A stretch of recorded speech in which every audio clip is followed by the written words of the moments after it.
नमस्कार दोस्तों, तो स्वागत है आपका अपने YouTube channel DB online classes में। तो दोस्तों आज का जो हमारा सेशन है वो क्लास 10 का जो है हिंदी का है और इसमें हम आप लोग को चैप्टर 3 जिसका नाम क्या है, भारत से हम क्या सीखें। इसका जितना भी ऑब्जेक्टिव है यानी टोटल जो है आप लोग को आज 45 ऑब्जेक्टिव है इसमें और 45 का 45 आप लोग को ऑब्जेक्टिव हम बताएंगे। आप लोग को जो है हम चैप्टर वाइज ऑब्जेक्टिव क्वेश्चन बता रहे हैं। तो आज का जो है चैप्टर 3 का ऑब्जेक्टिव क्वेश्चन है, समझ गए। तो आप लोग को जो है वीडियो को पूरा लास्ट तक देखना है ताकि आप लोग को एक एक ऑब्जेक्टिव जो है अच्छी तरीक़ा से समझ में आए। और अगर आप लोग को वीडियो अच्छा लगे तो प्लीज़ वीडियो को लाइक करके और चैनल को जो है ज़रूर सब्सक्राइब कर लीजिएगा, समझ गए। और लास्ट में आप लोग को ये भी बताना है कि इन 45 ऑब्जेक्टिव में से जो है आप लोग को जो है कितना ऑब्जेक्टिव क्वेश्चन जो है सही हुआ है, समझ गए। तो चलिए अब हम जो है शुरू करते हैं। अब ये देखिए, ये पहला क्वेश्चन है। पहला क्वेश्चन क्या करा है कि मैक्स मूलर ने उपनिषदों कठ तथा फेन का किस भाषा में अनुवाद किया था। यानी ये जो है कठ तथा फेन, ये जो है किस भाषा में इसका जो है अनुवाद किया गया था।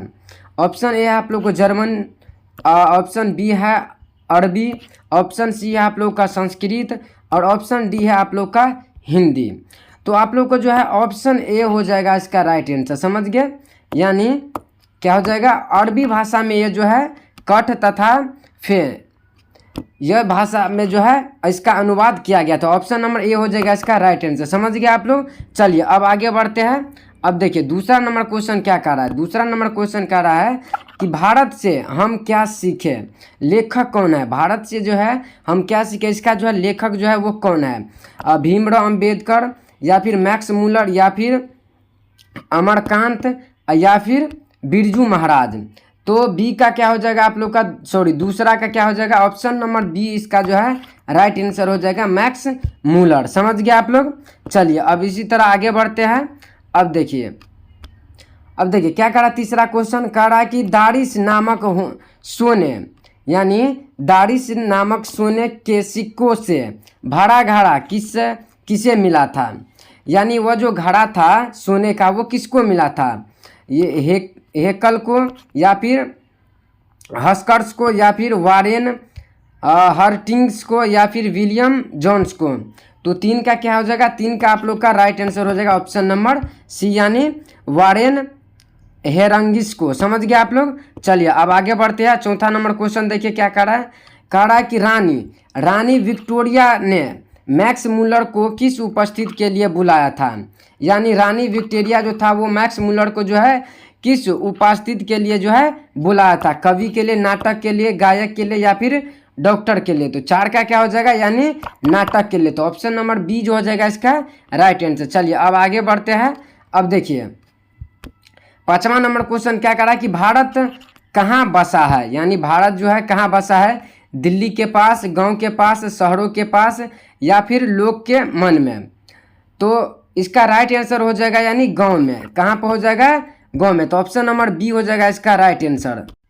चलिए अब आगे बढ़ते हैं। अब देखिए छठा नंबर क्वेश्चन क्या कह रहा है, कह रहा है कि फ्रेडरिक मैक्स मूलर की किस पाठ की रचयिता है। यानी यह जो है किस पाठ की है, तो आप लोग को पता है कि यह जो है भारत से हम क्या सीखे इस पाठ का जो लेखक है। चलिए अब इसका जो है जन्म जो है कहाँ हुआ है, पटना में, जर्मनी में, दिल्ली में या फिर छपरा में। तो इसका जन्म जो है वो जर्मनी में हुआ। कहाँ पर हुआ है, जर्मनी में। तो ऑप्शन नंबर बी हो जाएगा इसका राइट आंसर। चलिए अब इसकी जो है मैक्स मूलर की जो है मृत्यु जो है कब हुई है, 18 फरवरी 1916 में या फिर 8 का तो ऑप्शन यहाँ पे है, यहाँ मान लीजिए 7 सितंबर 1961 ईस्वी में या फिर 28 अक्टूबर 1900 में या फिर 6 दिसंबर 1907 में। तो इसका जो है राइट आंसर हो जाएगा ऑप्शन नंबर सी यानी 28 अक्टूबर 1900 में इसका जो है कब हुआ, क्या हुआ, मृत्यु हुआ। चलिए अब आगे बढ़ते हैं। अब रानी विक्टोरिया ने मैक्स मूलर को किस उपस्थिति में बुलाया, तो ये तो आप लोग को बता दिए कि यह जो था किसके लिए बुलाया था इसको, तो नाइट के लिए। तो ऑप्शन नंबर बी हो जाएगा। अब देखिए अब 10वां क्वेश्चन क्या कह रहा है कि इसका जन्म जो है कब हुआ था। तो इसका जन्म जो है कब हुआ है, 1916 में या फिर 1823 में या फिर 1824 में या फिर 1919 में। तो इसका राइट आंसर हो जाएगा आप लोग का 1823। क्या हो जाएगा, 1823। 23 में जो है इसका जो है जन्म हुआ। चलिए अब आगे बढ़ते हैं। अब देखिए 11 नंबर क्वेश्चन क्या कर रहा है कि मैक्स मूलर के पिता का नाम जो है वो क्या है? फ्रैंडिक है, या फिर डेविड है, या फिर विल्हेम मूलर है, या फिर फनिनविस मूलर है। तो 11 का आप लोग का हो जाएगा यानी विल्हेम मूलर। तो ऑप्शन नंबर सी हो जाएगा इसका राइट आंसर। चलिए अब आगे बढ़ते हैं। अब मैक्स मूलर में सर्वविध संपादा और प्राकृतिक सदैव के परिपूर्ण किस देश को माना है? जापान को, श्रीलंका को, भारत को, या फिर कनाडा को? तो 12 का क्या हो जाएगा? तो 12 का हो जाएगा भारत को। किसको माना है? तो भारत का। तो ऑप्शन नंबर सी इसका जो है राइट आंसर हो जाएगा। समझ गए? और अगर आप लोग को वीडियो अच्छा लग रहा होगा तो प्लीज़ वीडियो को लाइक करके और चैनल को जो है ज़रूर सब्सक्राइब कर लीजिएगा, ताकि आप लोग को ऐसे ही ऑब्जेक्टिव और सब्जेक्टिव क्लास जो है देखने के लिए मिले। समझ गए?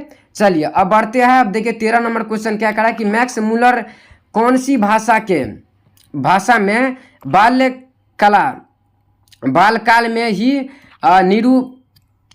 निपुण होकर कविता लिखने लगते थे? संस्कृत, लैटिन, अंग्रेजी, या फिर अमेरिकन? तो 13 का क्या हो जाएगा? तो 13 का हो जाएगा लैटिन। कौन सा भाषा में? लैटिन हो जाएगा इसका राइट आंसर। समझ गए आप लोग? चलिए अब आगे बढ़ते हैं। अब 14 नंबर क्वेश्चन क्या करा कि मैक्स मूलर ने संस्कृत भाषा का जो अध्ययन कौन सा विश्वविद्यालय से प्रारंभ किया है? यानी लिफिंजिज विश्वविद्यालय, या फिर कैम्ब्रिज विश्वविद्यालय, लंदन विश्वविद्यालय, या फिर ऑक्सफोर्ड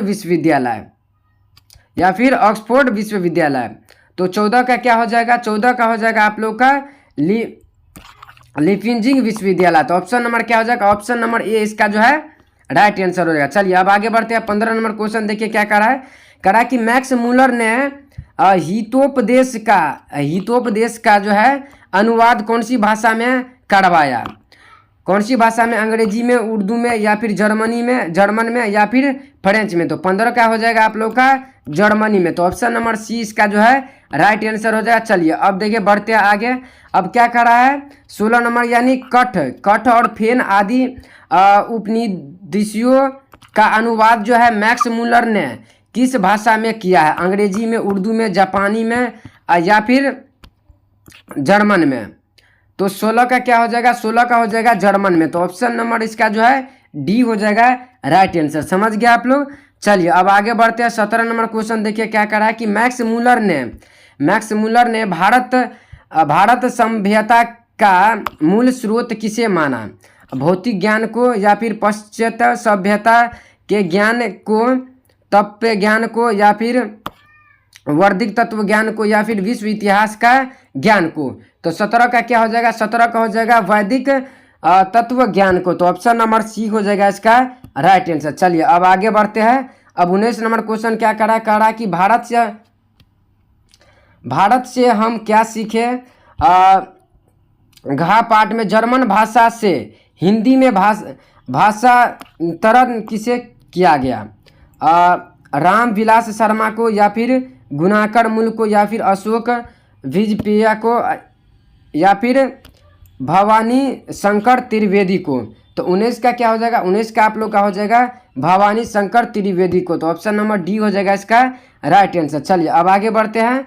अब देखिए 20 नंबर क्वेश्चन क्या करा कि विश्व में कौन ऐसा देश है जिसे मैक्स मूलर ने सर्वविध संपदा से परिपूर्ण कहा है? अमेरिका, जापान, चीन, या फिर भारत? तो 20 का क्या हो जाएगा? तो 20 का हो जाएगा आप लोग का ऑप्शन नंबर डी यानी भारत को। किसको? भारत को। तो ऑप्शन नंबर हो जाएगा डी इसका राइट आंसर। चलिए अब आगे बढ़ते हैं। अब देखिए अब नृत्य वंश विद्या का शब्दार्थ जो है क्या है? काव्य शास्त्र, या फिर व्याकरण शास्त्र, या फिर प्राणी शास्त्र, या फिर मानव शास्त्र? तो 21 का हो जाएगा मानव शास्त्र। तो ऑप्शन नंबर इसका जो है डी हो जाएगा राइट आंसर। चलिए अब आगे बढ़ते हैं। फिर अब 22 नंबर क्वेश्चन क्या कह रहा है कि भाषा विज्ञान के द्वारा भाषा के संदर्भ में अब तक जो निष्कर्ष निकाला गया है उसमें कौन सी भाषा सबसे अहम है? अंग्रेजी, ग्रीक, संस्कृत,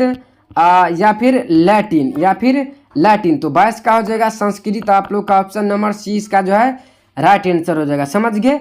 और अब फिर आगे बढ़ते हैं। अब 23 नंबर क्वेश्चन देखिए क्या करा है, करा कि मैक्स मूलर ने विश्व की सबसे प्राचीन भाषा कौन सी भाषा को कहा है, ग्रीक को, लैटिन को, संस्कृत को या फिर फारसी को।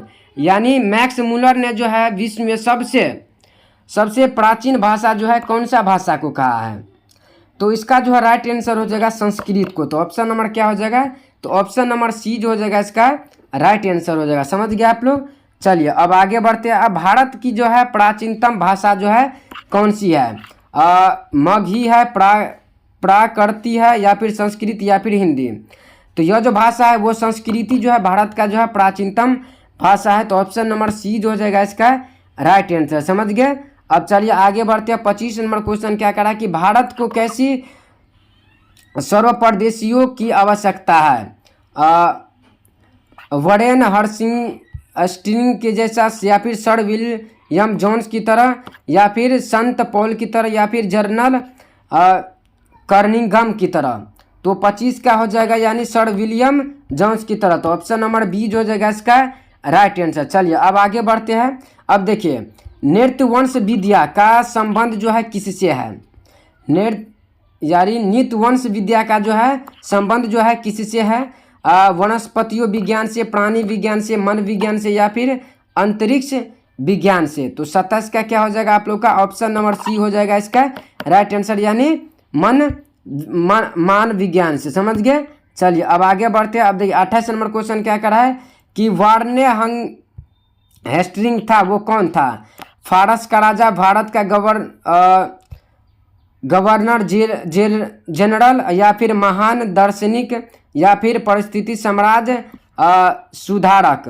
तो 28 का हो जाएगा आप लोग का ऑप्शन नंबर बी, यानी वो जो था भारत का जो है गवर्नर जनरल था। तो ऑप्शन नंबर बी जो हो जाएगा इसका राइट आंसर। चलिए अब आगे बढ़ते हैं।